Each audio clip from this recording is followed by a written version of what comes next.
We're here this week. Kevin McCarthy has been the first speaker in history to be vacated. Everyone listening knows that, but I just love saying that. First one to have his office vacated. Shortest speakership since the fellow that died of tuberculosis in 1876. And so I just want to do a little bit. I just want to hear your take.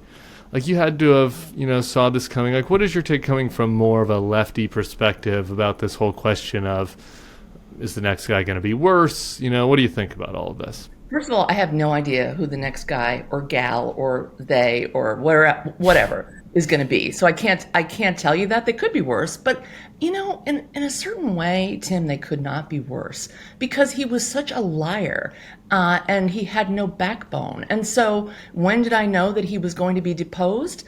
On the 15th vote, when he finally got the speakership. We both know. We might have, tweeted it's going to be over soon. It actually took longer than I really thought. 9 months? It's really something, Kevin. When I really, really, really knew, and I don't mean to sound like a know-it-all because you knew it too, but sure. Seriously, when he went on Face the Nation and said, "Oh, I didn't know it was going to pass because the Democrats were doing everything." I'm giving you a drawl. He doesn't have one. Well, I wasn't sure it was going to pass. You want to know why? Because the Democrats tried to do everything they can not to let it pass. And even Margaret Brennan, who's the very nice person, very deferential, was like, "The Democrats passed it." She couldn't believe that he was saying that. They did Democrats dilatory. were the ones who voted for this in a larger number than Republicans to keep the continuing resolution alive. Did you watch the floor yesterday? Oh, yes. Okay. 90 Republicans voted against it. Right at that moment, I said, wow, this is over. And they showed that clip at the caucus meeting. I'm sure everybody came to that caucus meeting with their own reasons not to vote for my Kevin. But I just think that cemented everybody. There were blue dogs and whatever we call them, border state, frontline candidates who maybe kind of sort of wanted to figure out some moderate compromise. He didn't give them anything to work with, and he insulted them when, some of them were risking some parts of their constituency. The battle over Ukrainian aid, speaking as someone for the left, I don't speak from the left. I support it. I do support it. But I understand why it's controversial. And there are people on the left of the Democratic caucus and in the center who have some questions. But they just did it. They just did it. And they kept the government open. And then he literally he spit in their faces on Face the Nation. And it was like, it was over. What do you say to the Norms crowd?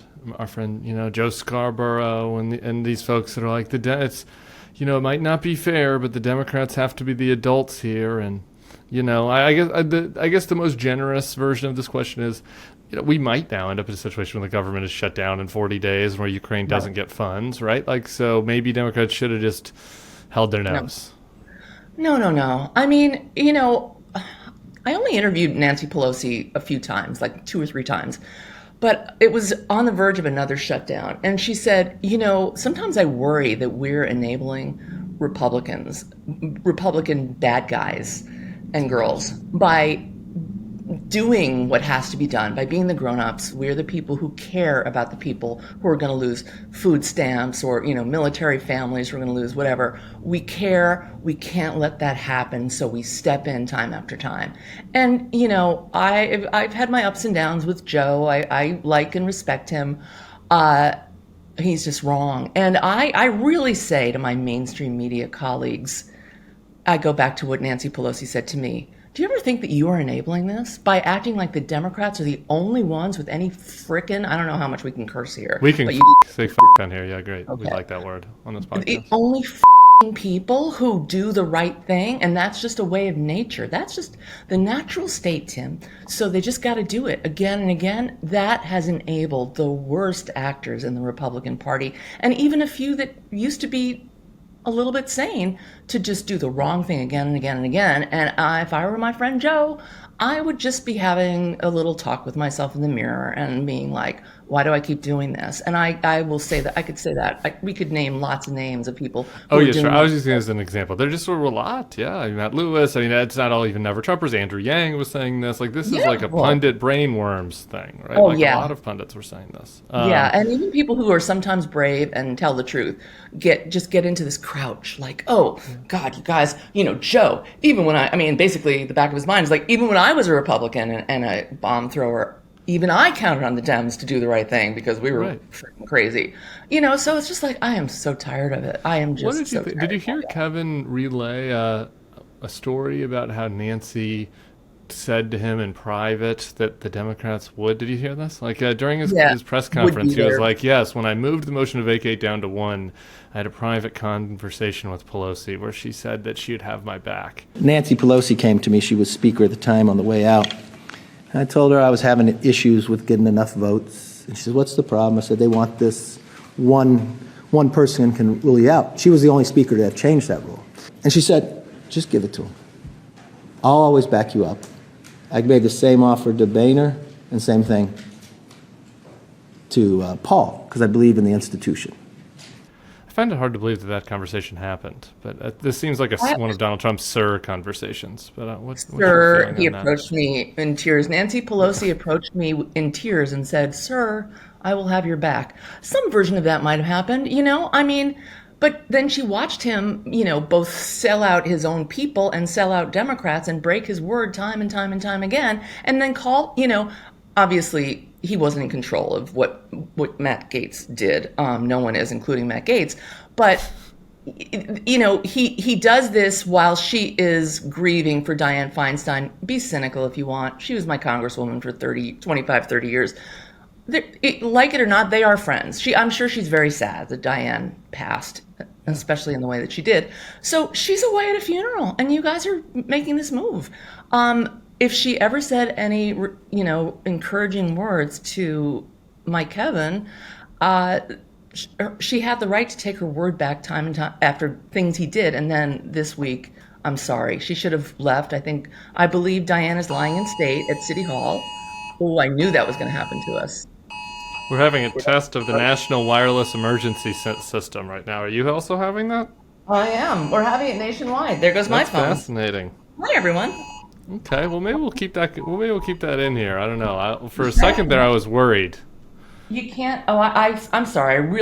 I meant to text you and say this is going to happen. Or what are we going to do? We're taping. We can keep it in. It can be. Cannot. Yeah, you knew it was coming. You knew about the warning. Tim. Everybody knew. You're on Twitter a lot, my man. How did I miss this? It was like, I took a little nap right before this podcast, I have to admit. I was up late last night. I went to a concert, and then I'm on Stephanie Rule tonight at like 11:30 or whatever. So, I needed a little naparoo. Okay, so I must have missed that.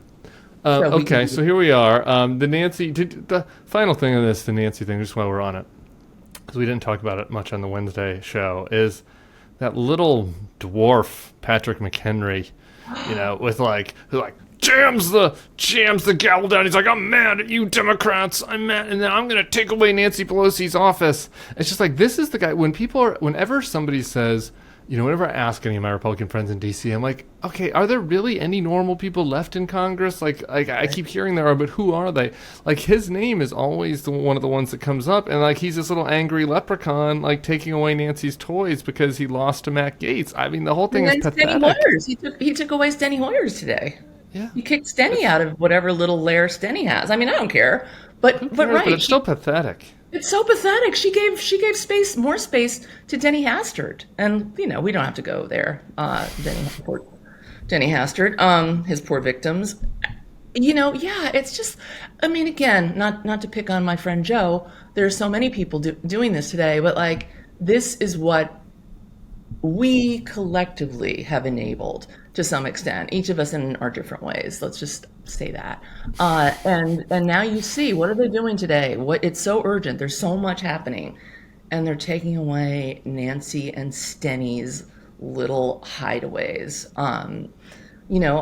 I can't wait till Hakeem Jeffries, I don't know, but Patrick McHenry in stock or something. Here's your space. I'm gonna, just stand here for a few days. And we could make him walk through a little dog door or something. Like the little door inside the big door. They could make him walk through one of those. Okay, that's enough of Mike Kevin. The Bulwark listeners have gotten wall to wall Mike Kevin coverage. We got to take our win. We got to take our Schadenfreude where we can get it here. I'm sure that they've been enjoying it, but